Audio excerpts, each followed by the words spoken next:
Assalamualaikum warahmatullahi wabarakatuh. Selamat pagi anak-anak. Bagaimana kabar kalian hari ini?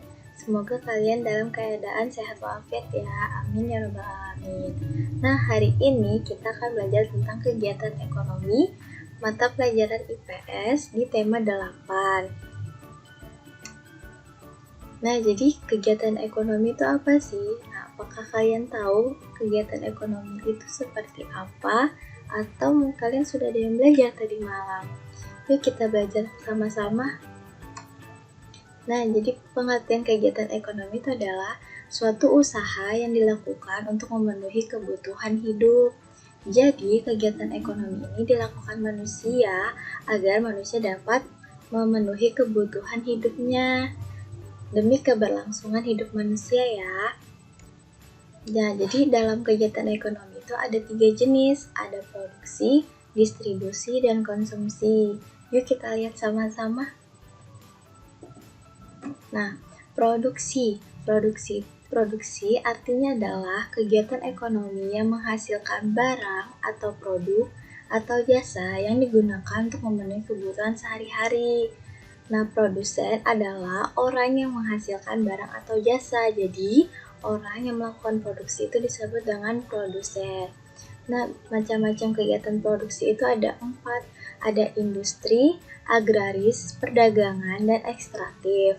Nah, untuk industri sendiri itu contohnya seperti pabrik gula, pabrik semen, dan pabrik lainnya. Kemudian untuk agraris contohnya itu pertanian, perkebunan, dan lain sebagainya. Kemudian untuk perdagangan contohnya itu warung, kemudian grosir. Nah, terus ada ekstraktif itu contohnya adalah pertambangan, terus penebangan kayu. Nah, itu adalah contoh-contoh dari macam-macam kegiatan produksi. Di sini Ibu ada kasih contoh gambar seorang petani sedang mengambil daun teh. Nah, di sini artinya adalah petani merupakan produsen yang menghasilkan produk berupa padi, sayur mayur, dan lain sebagainya. Sekarang kita lihat selanjutnya yuk. Nah, sekarang kita lihat distribusi. Nah, distribusi artinya adalah kegiatan ekonomi yang bertujuan untuk menyalurkan barang atau jasa. Distributor adalah orang yang melakukan distribusi. Kalau tadi produksi itu orang yang melakukannya disebut dengan produsen, sedangkan untuk distribusi orang yang melakukannya disebut distributor. Contohnya ada pedagang sayur dan agen baju. Nah, bisa kalian lihat di contoh gambar ini, itu ada orang sedang mendagangkan sayur mayurnya. Sekarang kita lanjut lagi ya. Nah, di sini ada konsumsi. Konsumsi adalah kegiatan ekonomi yang menggunakan suatu produk atau barang. Konsumen adalah orang yang melakukan kegiatan konsumsi. Nah, jadi untuk orang yang melakukan konsumsi ini disebut dengan konsumen.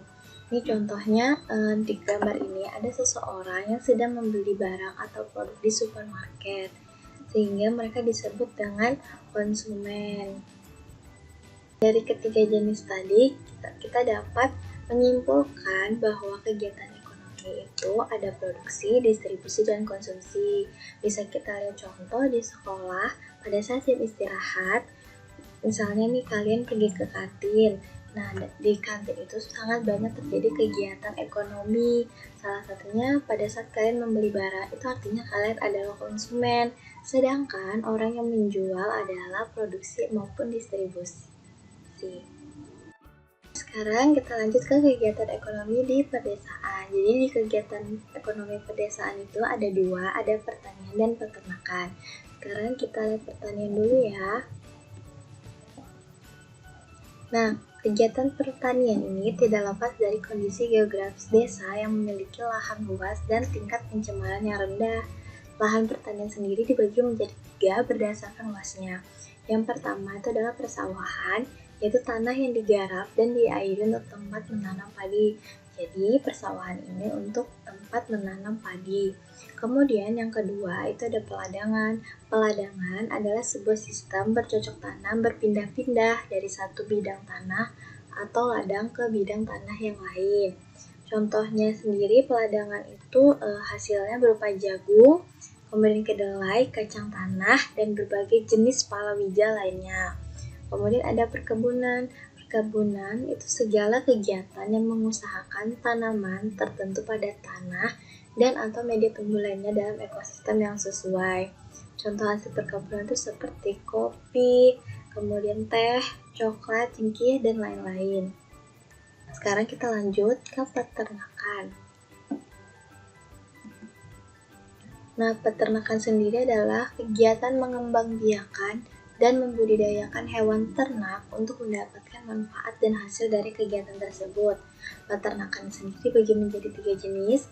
Yang pertama ada peternakan hewan besar. Nah, peternakan hewan besar ini bertujuan untuk mengambil manfaat hewan dalam bentuk susu, daging, dan tenaga hewan. Contohnya seperti peternakan sapi, kuda, dan kerbau. Kemudian yang kedua ada peternakan hewan kecil. Tujuannya untuk mengambil manfaat hewan dalam bentuk susu, daging, dan kulit. Contohnya adalah kambing, domba, dan kelinci. Kemudian yang ketiga ada peternakan hewan unggas. Tujuannya untuk mengambil manfaat hewan dalam bentuk daging, telur, dan bulu. Contohnya ayam, bebek, dan burung. Sekarang kita lanjut ya. Nah, tadi kan sudah pedesaan nih, sekarang kita masuk ke perkotaan. Kegiatan ekonomi di perkotaan sendiri ada 3. Yang pertama ada jasa, perindustrian, dan perdagangan.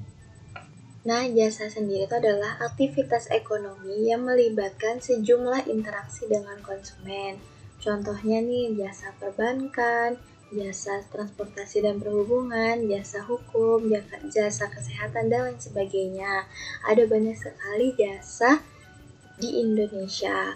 Kemudian selanjutnya perindustrian. Industri adalah kegiatan yang mengolah bahan mentah menjadi bahan setengah jadi atau bahan jadi dan bahan tersebut siap untuk digunakan.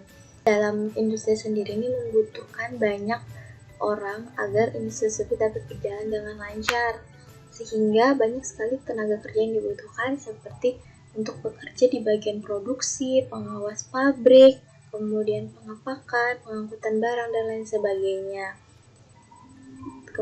Selanjutnya adalah perdagangan. Perdagangan adalah kegiatan untuk memenuhi kebutuhan dengan jalan jual beli yang dilakukan antara pedagang dengan konsumen.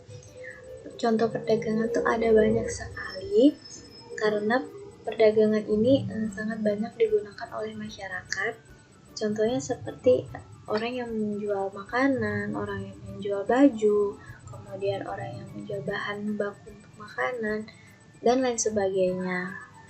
Nah, itu tadi penjelasan materi dari Ibu. Semoga penjelasan materi tadi sangat jelas ya. Semoga kalian dapat menyimak dan mengerti apa yang Ibu sampaikan tadi. Akhir kata, Ibu ucapkan Assalamualaikum warahmatullahi wabarakatuh. Dan jangan lupa untuk mengecek aplikasi Storyline yang sudah Ibu bagikan di Google Classroom ya, agar kalian dapat mempelajari lebih lengkap. Selamat jumpa minggu depan.